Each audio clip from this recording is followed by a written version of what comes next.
Hi, I'm Jessica Townsend, the author of the Nevermoor series. I'm going to read a little passage for you from my latest book, Hollowpox, The Hunt for Morrigan Crow, and I will be reading from chapter 4, which is called Dangerous Levels of Cheer. Throughout December, the lobby had changed slowly, day by day, as if wanting to savour each step of its holiday transformation.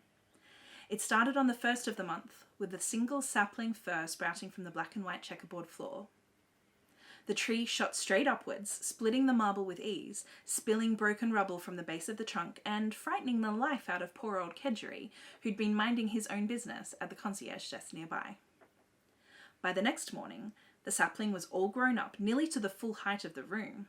It stopped just beneath the sparkling blackbird chandelier, which had turned silver for the occasion, and looked a bit like an angel perched on top of a Christmas tree, if you squinted sideways at it.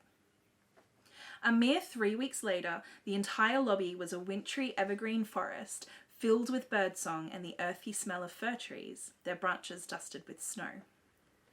It wasn't real snow, but that was part of what made it so magical.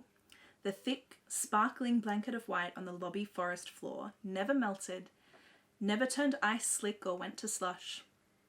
Day after day, it was crisp and glittery, powder soft, dry to the touch, and so satisfyingly crunchy to stomp through in boots.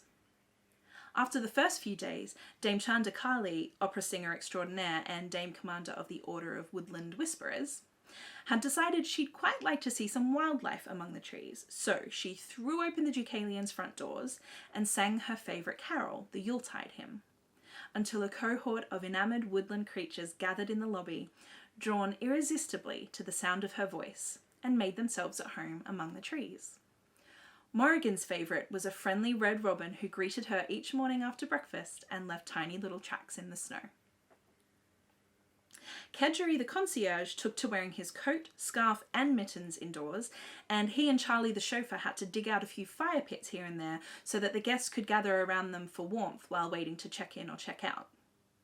But these minor inconveniences aside, staff and guests alike were altogether delighted with the transformation. Jupiter was so full of Christmas cheer, he began studding his prodigious ginger beard with tiny bells and fairy lights every morning. As if he wasn't noisy enough, grumbled Fenestra the Magnificat, the Deucalion's head of housekeeping, every time she heard him jingling down the halls.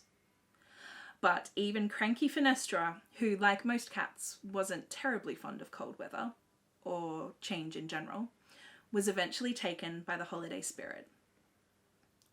"I actually saw Fen frolicking today," Martha, the young housemaid, whispered one evening as Morrigan drew a bath in her talon-foot tub. "Frolicking. In the snow. Like a playful little kitten." "What?" Morrigan's eyes had shot up from the dresser where she was choosing an elixir.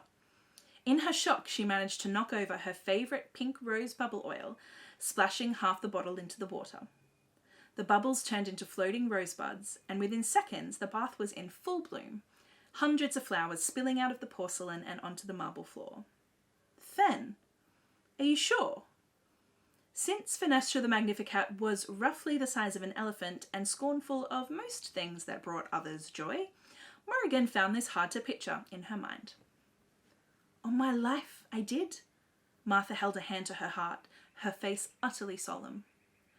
"She swears she was chasing a hare through the trees, but I know a frolic when I see one." The only person who hadn't been overly pleased about the festive decor was Frank the Vampire Dwarf.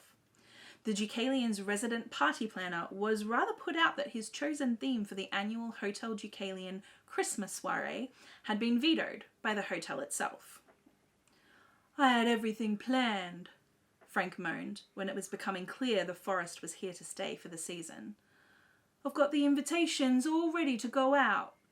Now I'm going to have to do them again. I was going for dark glamour this year, all black and gold and dripping red. Tuxedos and evening gowns, diamonds and dim lighting. It's impossible to do dark glamour with a bunch of big-eyed woodland animals hopping around looking cute. I tried to bring a touch of class to this place and look what it gives me in return. Bunnies and badgers." He downed a full teacup of eggnog in dramatic fashion, then wiped his mouth and stared miserably at a little bluebird singing on a branch. "My talents are wasted again." Frank was further offended, though no doubt quietly relieved, when the last-minute change of theme resulted in the Deucalions' most successful Christmas party ever. The society pages in all Nevermoor's major newspapers the next day were plastered with full-colour photos of celebrities and aristocracy throwing back candy cane cocktails and cooing over the sweet woodland animals, while Frank bared his fangs broodingly in the background. It had been such a very silly season so far, and there was still nearly a week to go. Well, I hope you enjoyed my reading, and I hope you enjoy the rest of Hollowpox, which is out now and available to order or buy from your nearest bookshop. Thank you so much, and happy reading!